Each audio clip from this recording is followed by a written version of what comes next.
Hey everybody, welcome back to What's Growing On. And I am Dorothy with AARP Alabama, and I am here as always with Tarrant Lanier with Victory Teaching Farm down here in Mobile. Hello everyone. Good morning. Good morning, Tarrant, and I hope you had a great Mother's Day. I did, and you did too? I did. It was very nice. We were at the beach, so I can't We were complain. too. And I hope everybody out there who's a mom or an aunt or grandma had a wonderful day as well. So we are going to get started today. Our subject is what's in a name, and so we're going to talk about some of those interesting and sometimes confusing food labels and what to look out for and what means what and all that good stuff. So Tarrant has done a lot of research on this, and I thought I was pretty good at kind of interpreting these, but she's found even more stuff. So I'm really excited to get started on this one. So Tarrant, tell us a little bit about what we're going to be talking about today and get us started. Yeah, so there's so many labels that come with our food. Organic, non-GMO, naturally raised, cage-free, grass-fed. And so many of these things can be very confusing. And so hopefully we're going to be able to kind of simplify each of these particular labels. And then we're going to talk about food lifestyles as well at the end. But maybe simplify it just a little bit more so people can kind of make a more informed decision about what they want to put in their diets and what they don't want in their diets. Excellent. Okay, well, with that, let's get started. So I think we're going to get started with what's in a label. So can you tell us a little bit about these labels, Tarrant? Yes. So certified naturally grown, and I don't see this, and I am I'm an organic or local know my farmer shopper most of the time. Whenever I can be, I kind of strive to be that way. I haven't seen the certified naturally grown so much, but you also do see the words natural. Now, certified naturally grown, this when there is this specific label, just like the other two you see on the screen, they are going through a process to be certified and to be able to use this label. And so therefore, they do have to follow certain guidelines, and they do have inspections. Certified naturally grown is somewhat similar or trying to mirror, I don't know how to exactly put it, but they follow some of the same, if not most of the same practices that are required for certified organic. And so, but the thing about foods that are labeled all natural, this could be that they have natural flavors or sweeteners or other naturally like plant-derived substances in them, but it does not tell you whether or not there's hormones, antibiotics, pesticides. So sometimes now, if you've got a certification like the one that's on the screen, you can feel comfortable that they've gone through processes and they're being monitored. But if it's just stating naturally or natural, again, that's kind of one of those that falls into that misleading category. All right, so moving on to non-GMO. So non-GMO, GMOs are basically foods or products that have been altered. So I'll give you a little example. There is what they call Roundup Ready corn.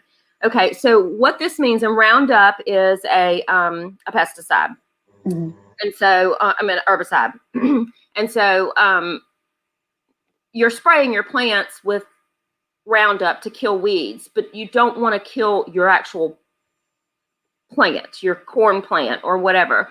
So they have modified corn to basically altered its DNA to make it resistant to Roundup.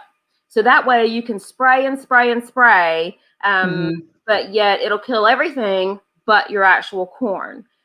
So that's kind of an example of that. The thing about non-GMO is there are 4 products that are very highly processed as GMO or altered for GMO, And unfortunately, those products are in almost everything. They're corn, soy, sugar, and oils, including high fructose corn syrup, because that's derived from corn. So a lot of these things have been altered to, again, be resistant to the pesticides or the herbicides that you're spraying. Apples, there is another thing that they were genetically modifying apples so they would not turn brown. But it's injecting or combining DNA of some other animal or plant or something. So it's changing the whole natural composition of the fruit, the vegetable, whatever. So that's kind of non-GMO. And so this is a very common label, and you pretty much almost can find it on, almost anything these days. It's on almost everything. So then that leads me on to USDA organic. So this is the certified organic seal. This means that they have gone through all of the processes required by the federal government under the USDA logo, that there is no pesticides, there are no hormones, there are no antibiotics. They have followed strict practices to ensure that crops are not even having access to pesticides and fertilizers and things like that. I mean, this is pure, complete, naturally grown using other processes beyond, a slew of chemicals. Organic crops cannot be GMO, so they cannot be genetically modified. So if you've got a USDA organic sealed product, that it's also non-GMO. And the animals can't be fed any kind of animal byproducts, and they can't be, you can't administer hormones and antibiotics, and they can't be treated with those. So, there's really strict guidelines with USDA organic. And I myself, if I can find a product in the USDA organic with the seal, then that's what I'm going to buy. Typically, and one of the other things, Dorothy, and you've probably seen this too, one of the other things when you're buying organic is that it is a little bit more expensive. But, you can kind of, and we've got some slides coming up that we'll talk about, that you can kind of, look at certain things and make decisions on what you want to buy that's certified organic and what you're okay with just buying, regular label. Right. And so, yeah, and that's a great point. So to kind of recap, the certified naturally grown, and I know you've got some stuff you're going to talk about with, again, the naturally, what natural really means and does it mean sometimes. But with the certified naturally grown, you can feel good that it is natural. The non-GMO, you can feel good it's not genetically modified with anything crazy. And then, like you said, USDA organic is pretty safe. No non-GMO, no antibiotics, all of that good stuff. So I just wanted to recap all of that real quick because that was a lot of information, but it was great. It is a lot of information. Yeah. And I'm like you. I like to look for organic, non-GMO, whatever I can. And you did say it is a little pricier to do that because it is harder to grow. Obviously people use growth hormones and antibiotics and pesticides for a reason. And so with organic, when you don't use those, you usually tend to have smaller crops, or, they're just harder to grow because longer you're not seasons, right. Growing or longer raising seasons with right. producing, livestock and things like that. Yeah, exactly. So that leads us perfectly into the next two slides where you're going to talk about kind of some of the things that you can get away with not being organic and some of the things that you really probably need to look for organic. So let's start with that dirty dozen. Yes. So this is put out, can I say the organization, Dorothy? Sure. Yeah. This is put out by an organization called the Environmental Working Group. They have really great resources as far as non-GMO, organic, things like that. But every year they put out lists. The first one we're talking about is the Dirty Dozen. These are the top 12 fruits and vegetables that contain the most pesticides, herbicides, possibly GMO. You would just, depending on the product, the particular product. But these are the dirty ones. These are the ones that you really want to look for. Organic, grow your own, or visit your local farmers market and support our local farmers and purchase directly from them, because then you can actually ask the questions. How do you use pesticides? Most, and my experience, especially with our local markets, Dorothy, I know you visit some of them too. Most of them are saying we don't use pesticides, we don't use herbicides, or we're very limited in the use. So, it's getting to know your farmer. But these Dirty Dozen, strawberries are the number one. They could have up to 15 to 20 different varieties of pesticides and herbicides. And it all has to do with the growing process. If they're susceptible to disease, if they are susceptible to being overgrown by weeds. Some of these plants, a big tall tomato, weeds might not necessarily affect them. But so they have to use so many different products.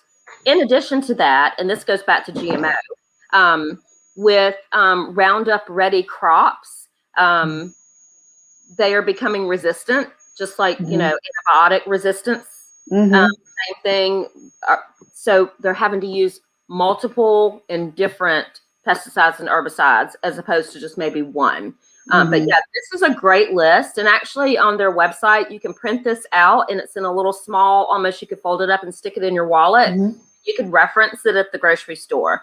But these are definitely things that you want to grow yourself. And I'm looking on here, and pretty much, I think everything on this list we could grow from South Alabama. Some of them maybe not. I'm not sure about apples, but from South Alabama all the way to Birmingham. Well, definitely strawberries, spinach, the greens, the grapes, peaches and pears, your bell peppers and your hot peppers, even celery. We talked about last episode how to just regrow your own celery. And then definitely tomatoes, which we know that's a biggie here in Alabama and in the South. So, but these are the ones you want to grow yourself, or you want to know your farmer, or you want to look for certified organic, definitely. Absolutely. Absolutely. So that is a great list to have. And the next are the ones that you can rest a little easier not buying organic. So these are the Clean 15. So tell us about these. Yeah. So the Clean 15. So these are the total opposite of the Dirty Dozen. They're either less susceptible to certain things, or they're grown or produced in a process that you don't really have a lot of those outside environmental factors that could affect it, like mushrooms, for instance. Or they have a really thick outer layer that, like for avocados, for instance, that wouldn't necessarily, if they did have to use some type of herbicide or pesticide, that the penetration into the actual, fruit of the avocado that you will eat is much, much less than it would be with, a strawberry that'll just soak it up. Okay, great. And so, so we've got some good ones on there. Pineapples, and we talked about growing your own pineapple last time too. So that's and onions. So that's exciting. And the avocados. Oh yeah. So that's great. That's really good to know. So here are your Clean 15. So again, if you want to go to the grocery store and take this list, this is what you want to, Dirty Dozen, these are what you want to buy organic. And the Clean 15, you can get away with non-organic. So, all right. So the next thing we're going to talk about, Tarrant, is what the USDA stamps mean, and what country of origin means when you see that on a label. So we'll talk about that. Right. So the United States requires country of origin labeling on food currently. And so it's basically just so you know where your food is produced, because Mhm. not all countries have the same regulations or standards. Mhm. Some completely banned GMOs, have completely banned Roundup and certain pesticides, and then some use them, a little bit more than you may want to know that they use them. Yeah. And so just kind of knowing where your food is originating from.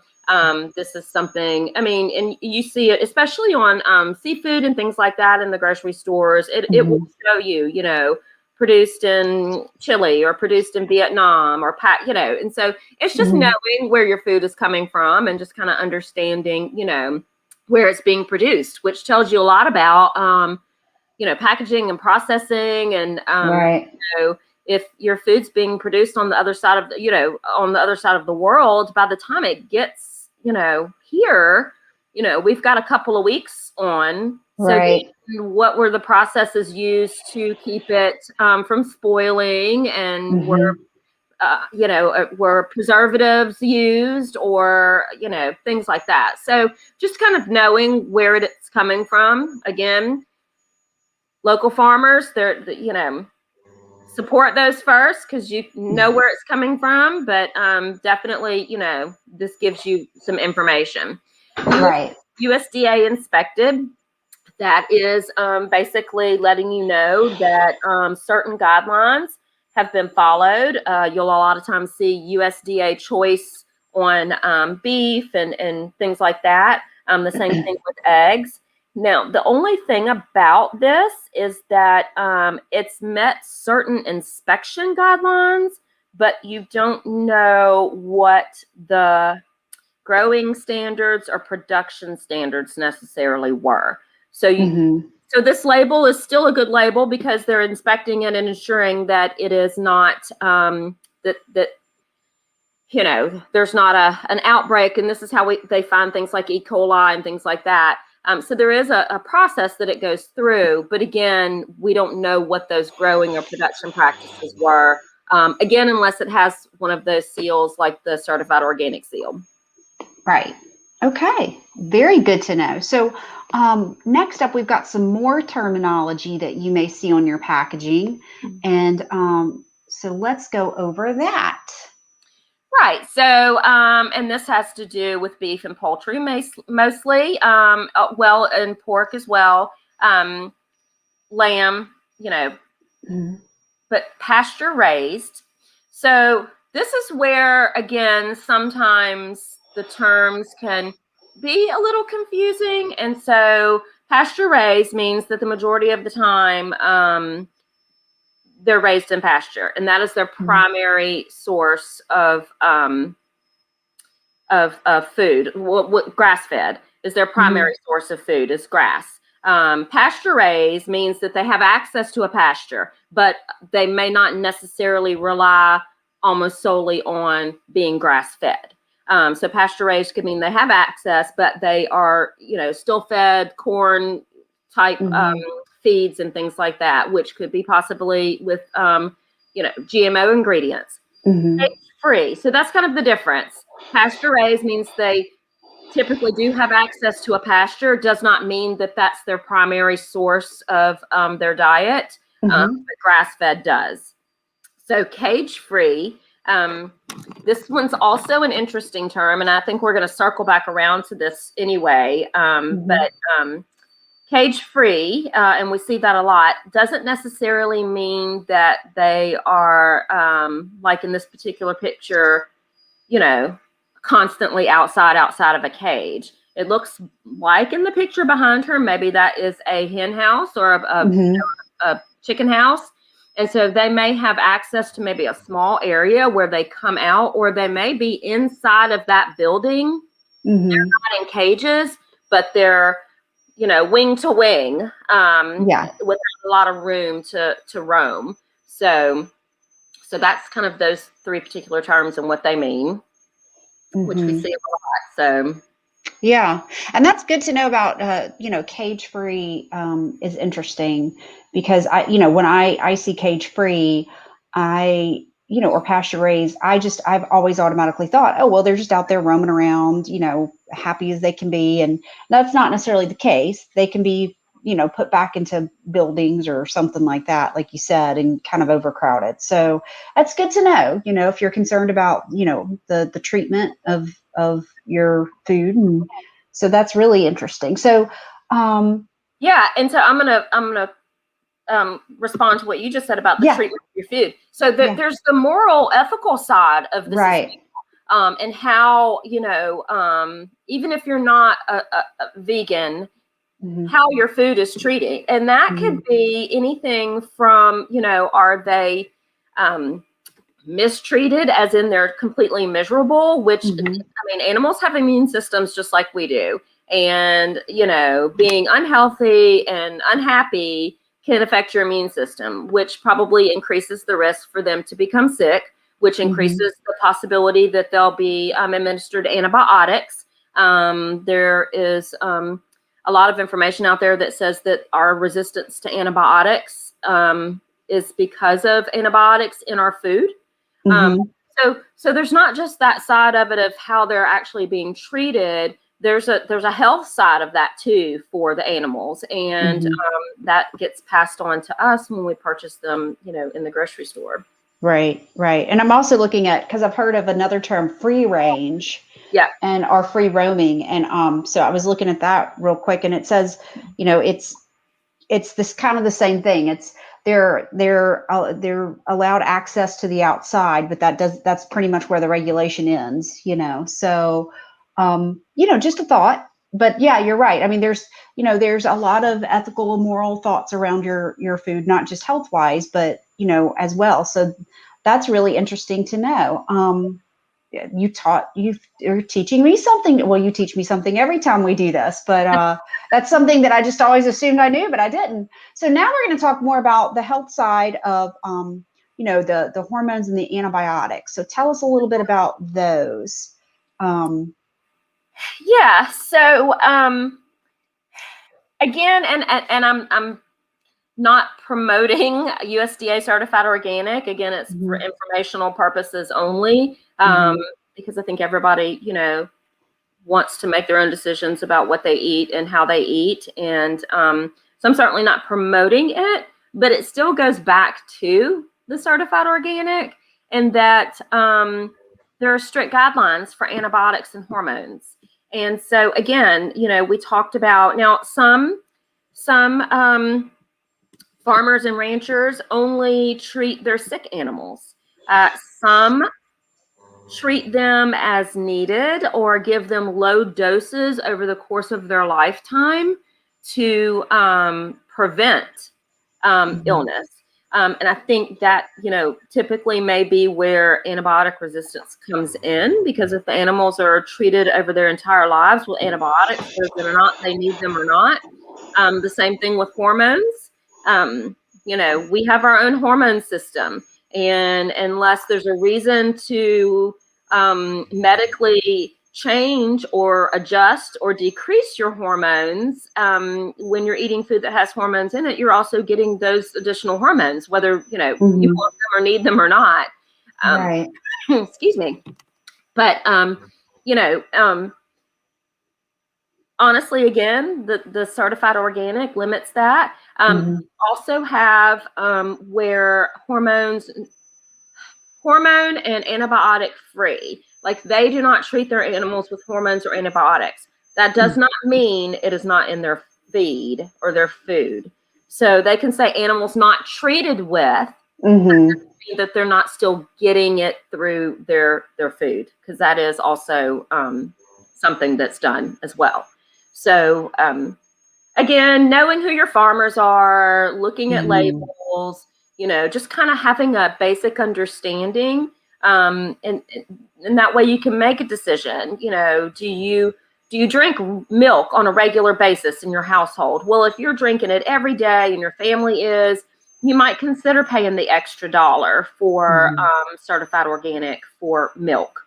So it's really just depending on what your diets are like, and where, like, referring to the clean 15 and the dirty dozen, and just kind of making the decision what do I want to at least, keep at a lower level in my household? If you consume it a lot, then maybe you want to look at, organic. If you don't, and it's, you have a steak every, 6 months or a year to celebrate an anniversary or something like that, then, you probably could feel okay with not looking for, certified organic or, no antibiotics or hormones or things like that.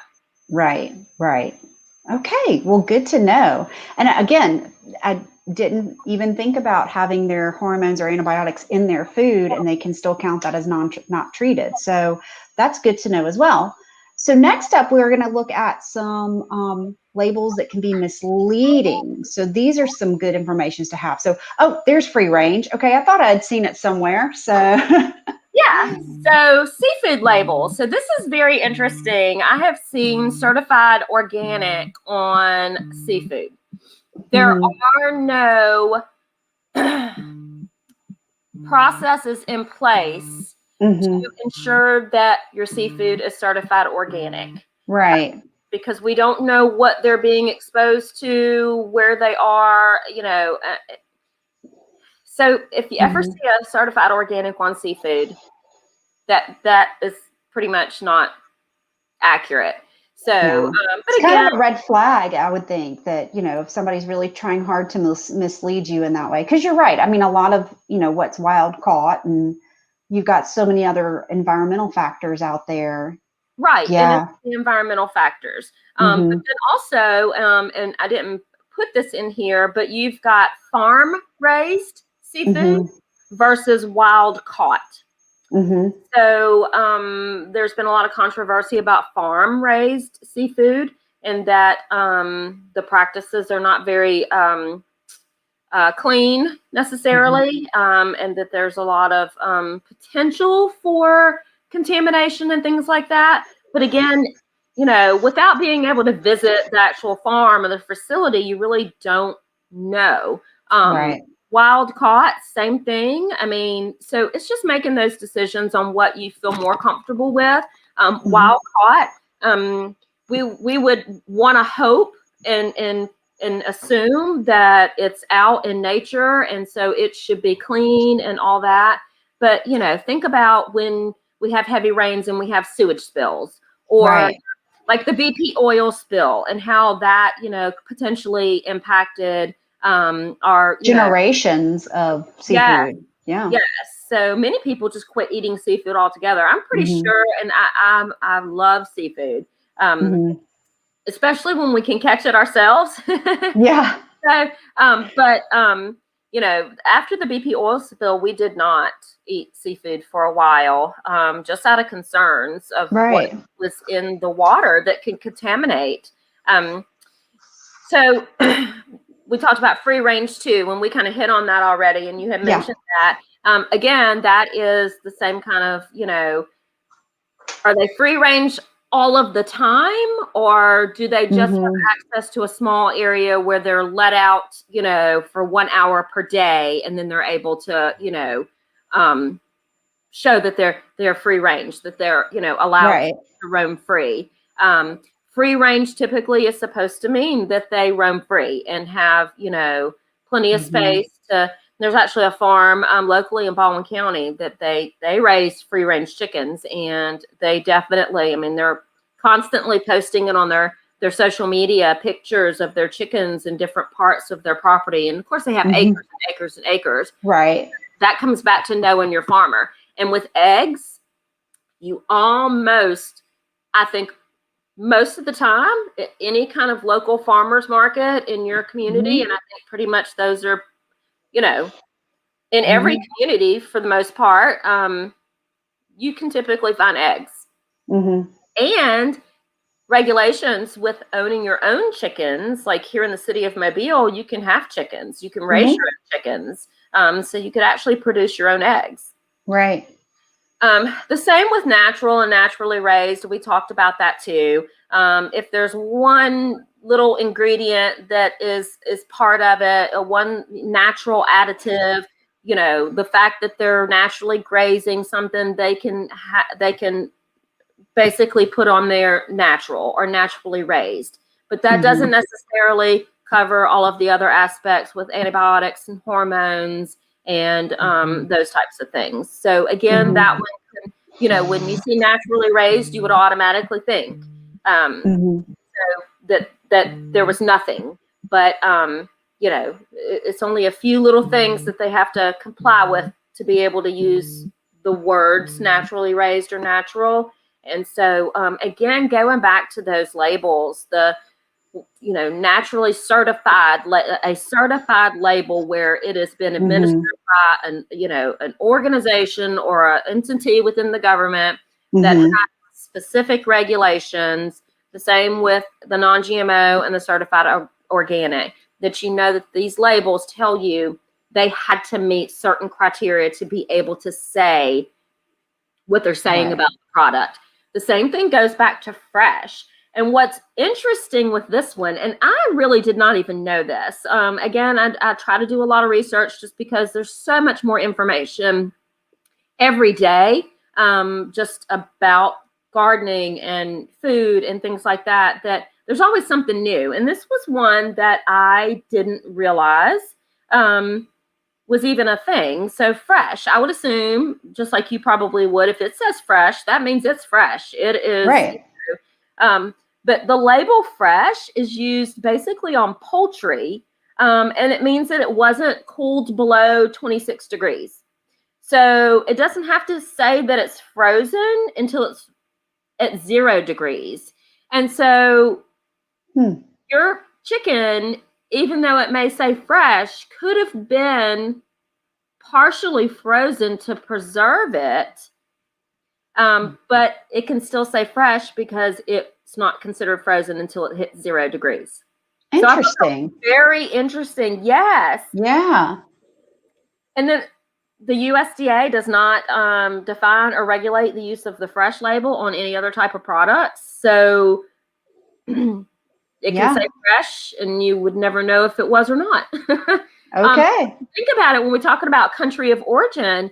If you're buying beef that was produced, you know, on the other side of the world, how could it be fresh? Right. I consider fresh just picked out of the garden or just processed from the farmer and went from, you know, field to, you know, my table within, you know, less than a week kind of thing. Yeah, right, right. Yeah, so that one can be, you know, very confusing. Yes. Definitely.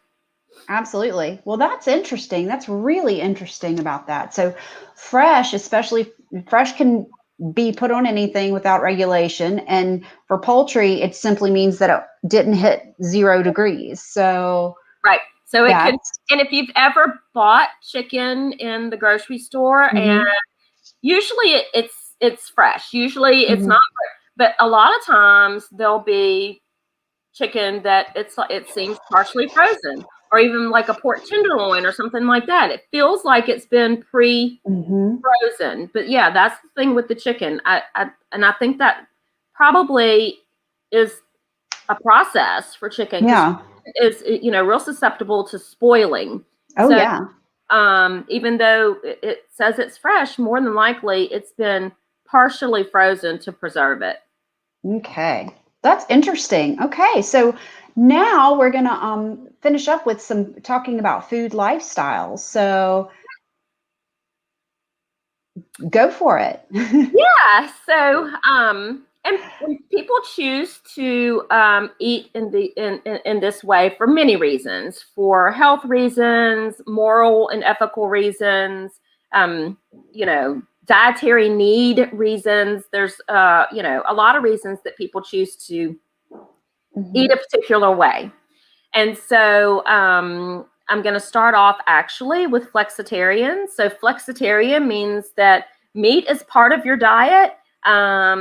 Typically don't have an objection to eating meat, like a moral objection or anything like that.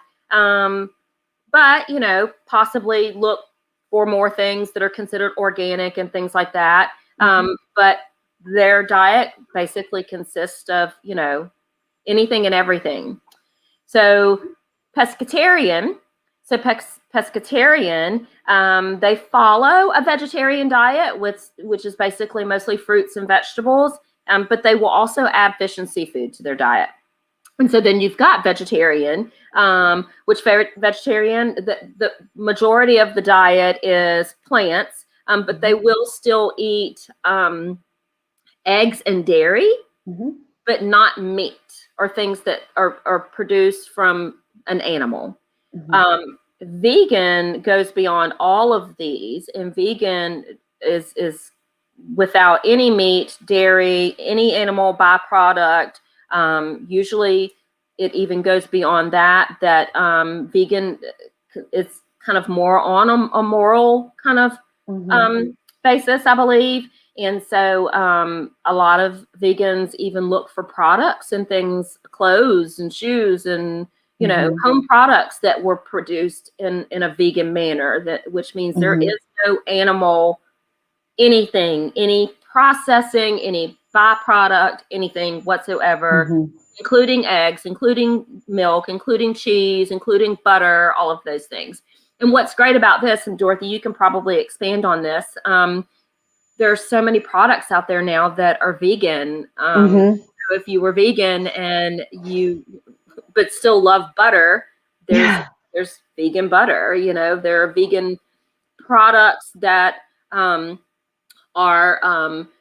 hamburgers. You know, I actually saw one the other day that I have not seen before, but they're plant-based chicken nuggets, and I had not seen them before. But those are really good, really good. So yeah.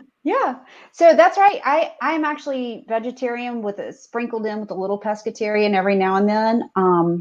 And my husband has been vegetarian for over 20 years. And you know, it's one of those, and I've only been vegetarian for about 7 or 8 years now. So for me, the adjustment to being a vegetarian wasn't very hard at all. I don't think I could ever do vegan personally. I love my eggs and cheese way too much. They're great sources of protein too.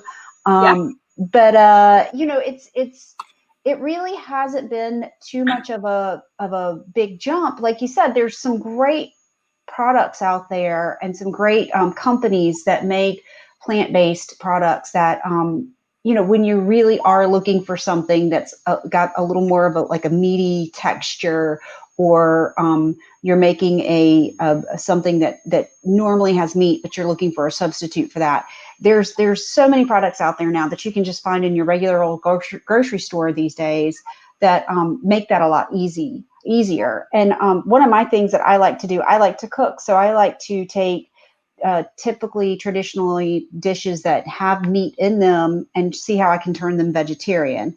And you know, and it's not just, like I said, using just vegetables and eggs and stuff, but it's also using those great products out there that are plant-based, that folks make with wheat gluten or soy-based product, soy-based, or there's some that are made with something called a mycoprotein, which is a type of mushroom protein, that are really good, and they're soy-free if you're concerned about soy consumption. So, you know, there's a lot of great products out there now that makes it really easy and really interesting. So, yeah, it's been you know, having done this for 7-8 years, it's been not as challenging as I thought, but the challenges that I've faced, they've been fun challenges to try to overcome them. You know, try to figure out how to make my favorite red beans and rice without, you know, real sausage. So, and I have found a plant-based andouille, which is really good. So,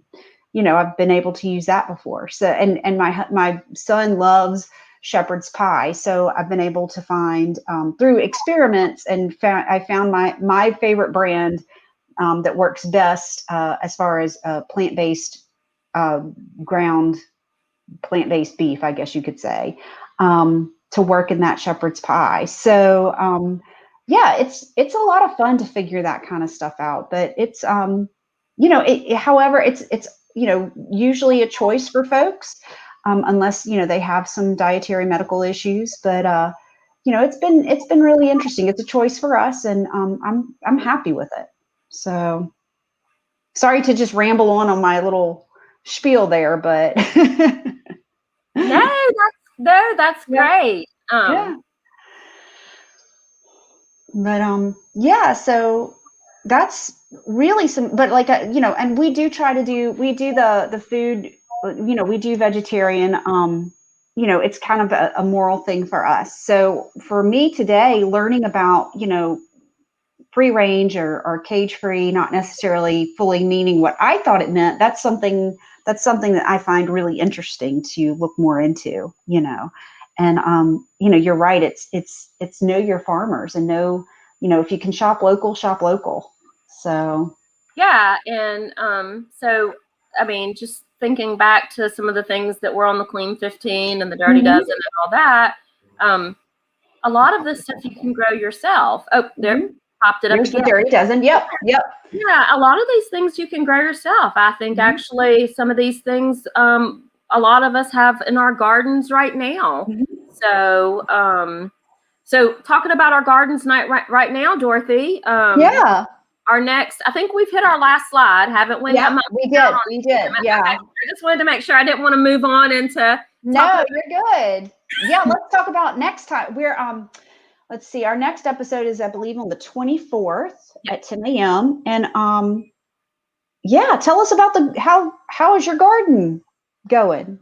What's Yeah, growing on? what's going on? I think that's what we're going to talk about on the next episode. Yeah. And so I think we were hoping that, and maybe we can share this a little bit more between now and then, and kind of let some people know that, this is something, if you've got pictures of your garden, Yeah. if you've got questions about things, or, something's not quite looking right, we'll try to make an opportunity to answer some of those questions or look at some of those things. But that, we really just want to know what's going on with everybody. I'm going to show you what's Yeah. going on with my home garden, and we're just going to talk about, hopefully the success that we're all having with our spring summer gardens.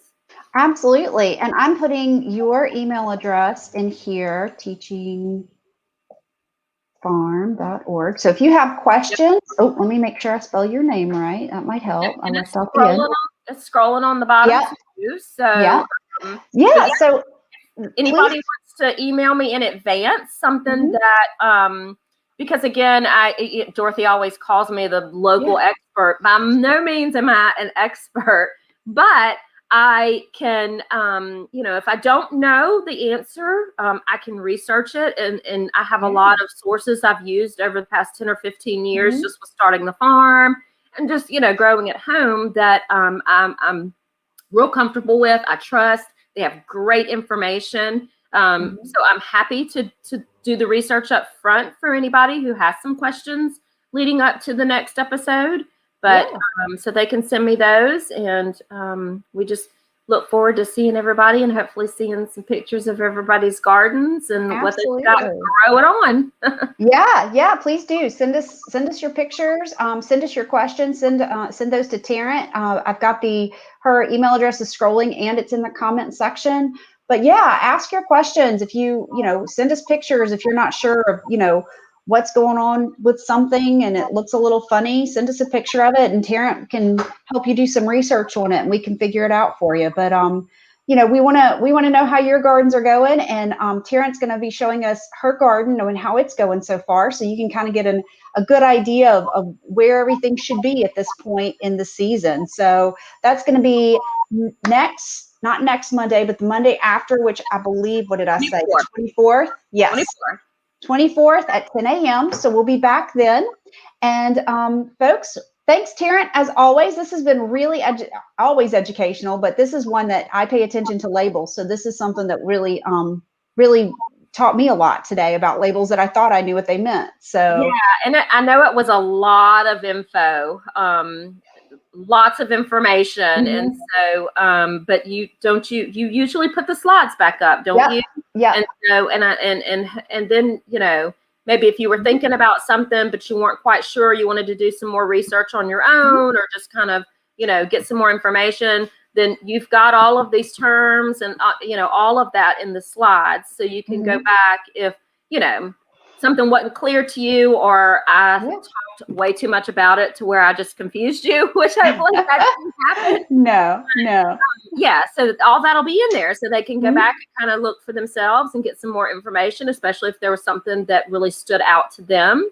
And then we can still, even next time around, if there's some questions about, we can jump into those too. Next session is just going to be, let's show each other what we got growing on, and let's talk, and more of a community kind of, like all of us together, as opposed to just sitting up here and running.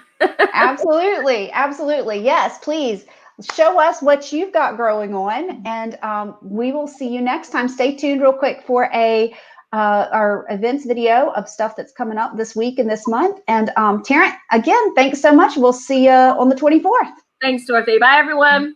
Bye, guys.